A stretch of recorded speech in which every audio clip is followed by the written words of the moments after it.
ఏ బాటైనా పర్వాలేదంట, సమయంతో సాగటమే మన సింపుల్ సిద్ధాంతం.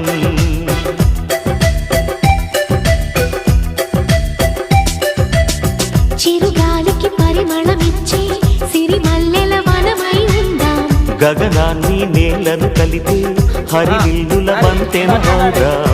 ఆనందం అంటే అర్థం మనమంతా, ప్రతి పూట పాటై సాగే హుషారు సరిగమలో. ఎన్నో ఎన్నో రాగాలుండే సంగీతం కాదా, చల్లకి నవ్వుల కేరింత.